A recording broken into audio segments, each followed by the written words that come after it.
Hey everybody, wanted to give you an update on what's going on in Israel and how there are many ways you can help them.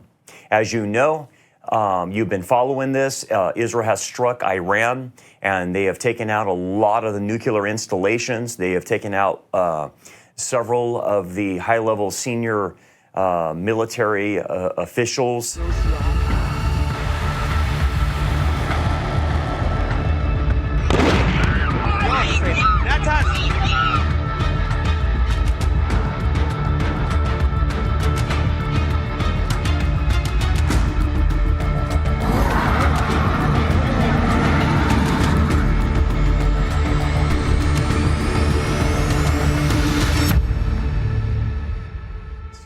And again, why are they doing this? Because Israel has always said, and even Netanyahu has said in the past, that when they believe Iran is ready to go nuclear and have a nuclear warhead, that's when they would intervene. So the time has come.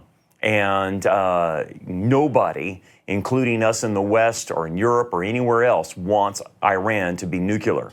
And so they went and did a strategic strike, very strategic, took out these nuclear installations. And that's exactly what needed to happen, along with these senior officials.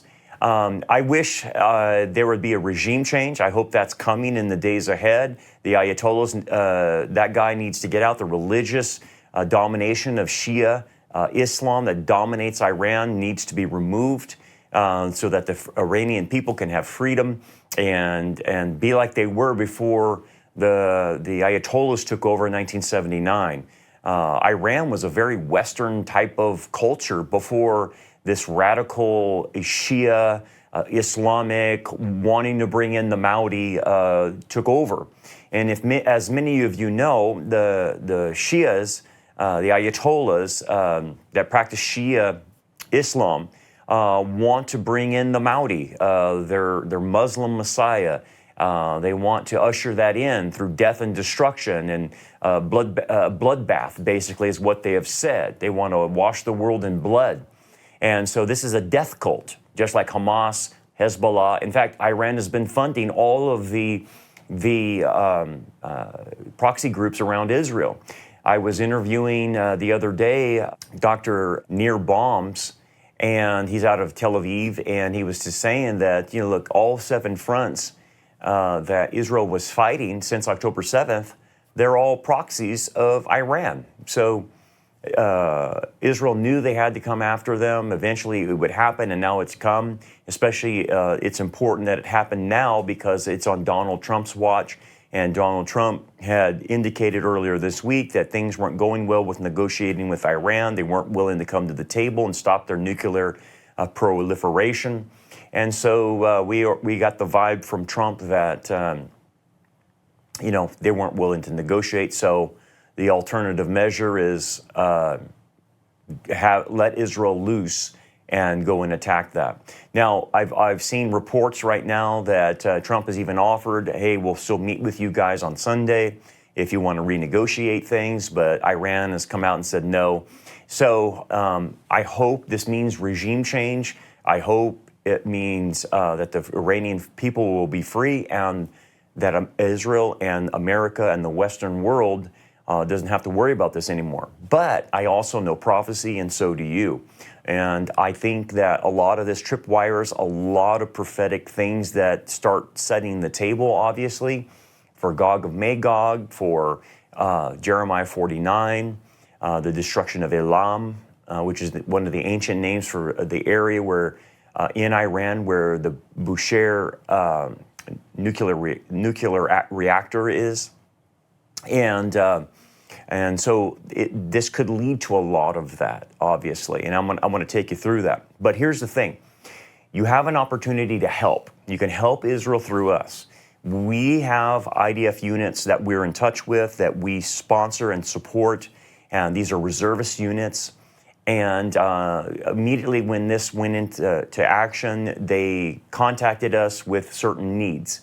And this is how you can help Israel tangibly. This is the list that they gave me of what our units need. They need 2 to 4 sets of night vision.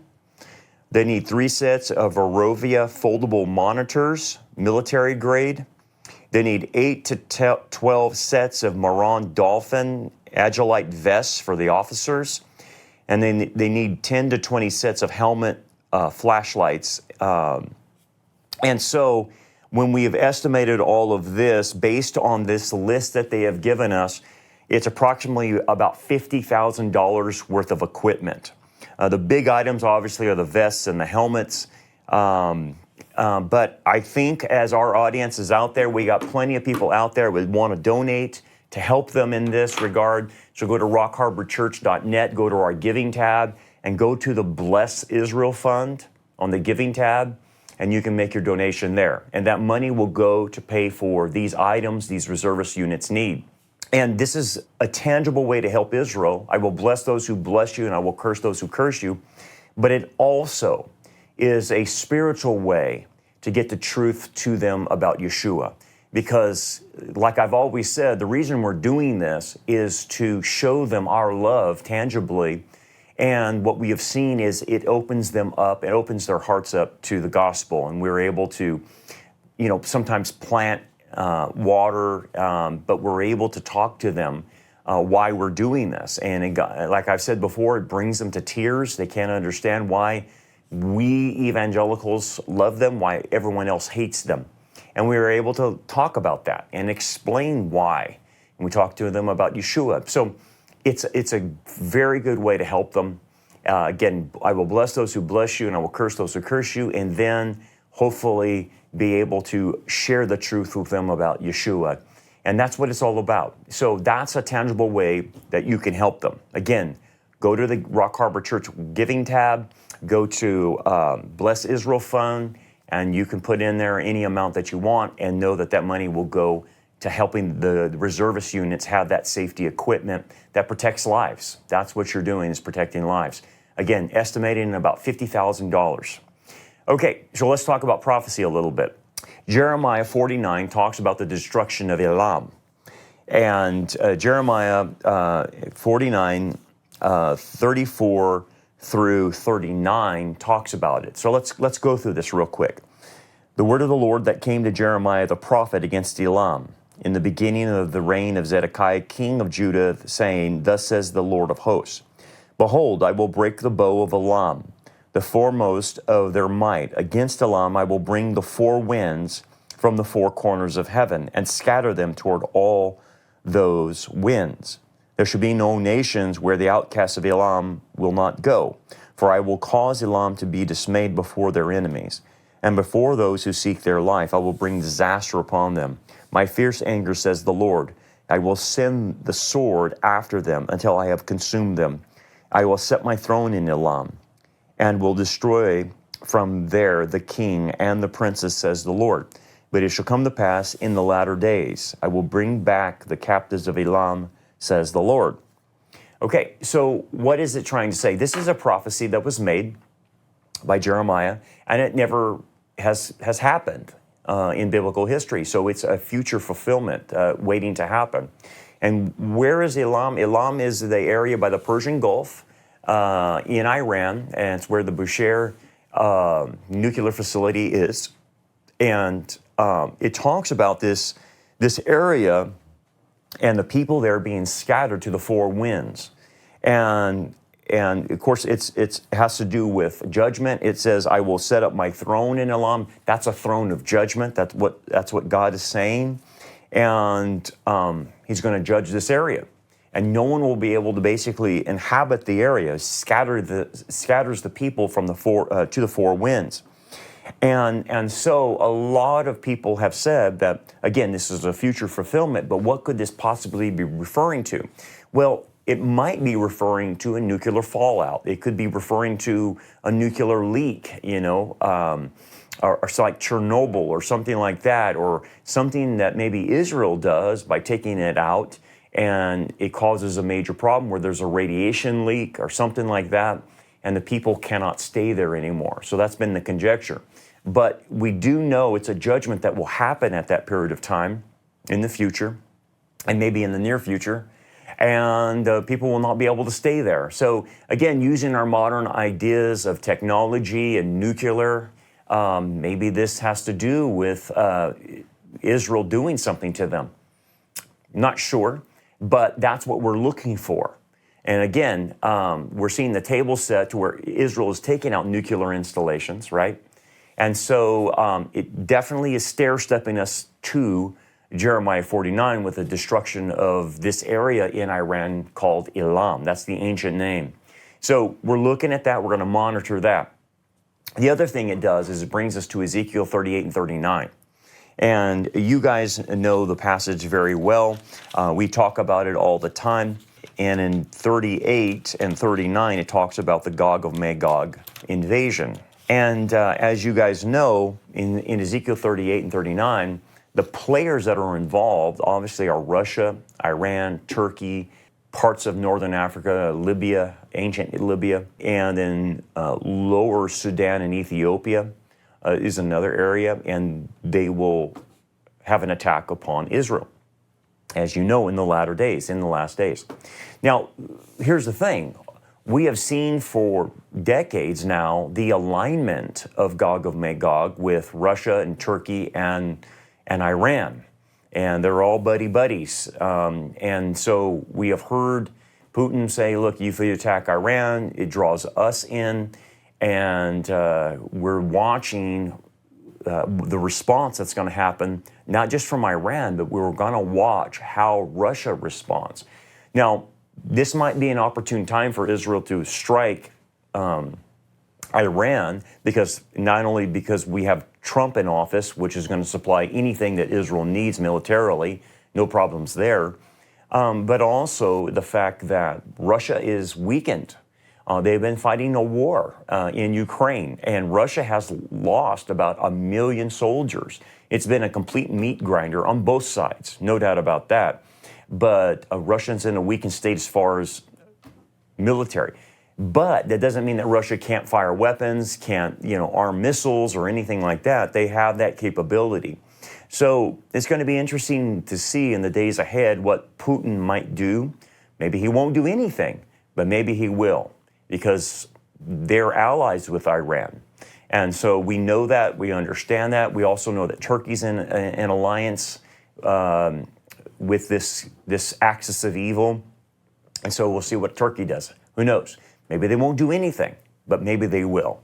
And what ends up happening is we as prophecy students are going to watch and see if this attack on Iran by Israel tripwires a lot of prophetic scenarios to go down. Theoretically, World War III could possibly happen. Theoretically, it may not. So we just have to watch and see what could happen. But this is the idea of being a discerner of what's happening. So we got to monitor everything and see what's going on. But definitely, you guys know we're in the last days, and these things are close upon us. The actors are in place. And after 2,500 years of all these prophecies, whether it's Jeremiah or Ezekiel, we live in a time where things are coalescing, things are converging, right? For all these things to happen, Israel had to be back in the country, as a country and a nation again. And so we have that. So let's talk another aspect about this, the geopolitics of this. So that's prophetically. Now we're going to move to geopolitics. One of the things that our job is to do is to set the record straight and tell the truth about what's going on. And really, the church is doing a lousy job because the church is mainly replacement theology. There's a lot of cowards that won't even discuss Israel. In fact, a lot of people in the church, including pastors, are very anti-Semitic. So us being pro-Israel, being pro-Semitic, understanding the Abrahamic covenant, the land covenant, the Davidic covenant, and all that God is going to make good on those promises to Israel, so that we are what's called Christian Zionists. We support their right to the land. That land belongs to them, and their right to live free from people trying to kill them. Okay? It's pretty simple. That being the case, you'll hear arguments from these so-called replacement theology Christians or the wackadoos from the woke left say, well, America shouldn't get involved in this. Let me explain something about American involvement. America didn't attack Iran. America supplies the weapons to Israel, But here's what you have to understand from a geopolitical level. Israel is like a floating aircraft carrier, okay? And this is what, talking to our Israeli contacts and stuff, have said to us. America, with Israel being in the Middle East, is like having a permanent aircraft carrier in which we can put down the region from the crazy Islamic jihadist mindset, from wanting death to America, death to Israel, or any attacks on the West. And so having Israel there on a geopolitical level makes sense politically and militarily, because it gives us a base of operation in order to put down this region of the jihadist mindset that wants to bring in Sharia law, rule the world, bring in a caliphate, bring in the Mahdi, wash the world in blood, and destroy the West. So even that needs to be understood by people who maybe have replacement theology or whatever. They have to at least acknowledge that the only democracy in the Middle East is Israel. They're the only allies really we have that we can trust, and which basically controls the Middle East. If we don't, what they do in the Middle East will come to America, will come to Canada, will come to the rest of the world. And so Israel is on the vanguard of stopping all of that. So just on a geopolitical level, that's why we support Israel too. Not just theologically, but militarily. We have to have them there. And again, it was Yoram Ettinger that told me that, look, it's like a permanent battleship. It's like a permanent aircraft carrier of having Israel in the region to mop up this crazy jihadist mindset. You understand what you're dealing with. Jihadists can't be reasoned with. You can't give them enough money. You can't sit down and have tea with them. The Ayatollahs are out of their mind psychopaths. And how do you deal with psychopaths? They only know one thing: power. And that's what Israel is showing, that they have more power to put them down. So just from that level, on a geopolitical level, people should be supporting. But yet we have people in the church totally clueless on this, totally checked out on the whole issue, and say, well, we should get involved in the Middle East. Well, if you don't allow Israel to take care of business, the jihadis will come here. They'll come to your country. Just look at what Europe has done. Europe has let the jihadis come in, and what has happened to Europe? They've been taken over by Islam. Do you want that to happen to your country? Do you want that to happen here? Well, if you don't, then support Israel. But this is what these replacement theology people don't understand. Well, maybe they fail to understand. Maybe they don't want to understand, because I think undergirding all of this, when you show people the evidence, and they should know better, not only from the Bible, but from a geopolitical, militarily aspect, and that still doesn't convince them, then I have to start wondering, hey man, do you have anti-Semitism in your soul? Is that where this is all coming from? Because you're just doubling down on your nonsense. When we present facts and we present evidence, and you just simply double down and say Israel's committing genocide, Israel's starving the Palestinians, Israel's a warmonger, all this other junk. And it's like, yeah, you're failing to understand the real enemy here.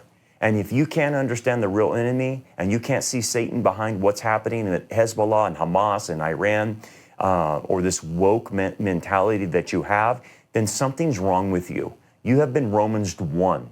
You don't get it anymore, because you have been Moronized by your suppressing of the truth of what God is showing, whether that's the facts and evidence or it's the biblical truth from the Bible about Israel.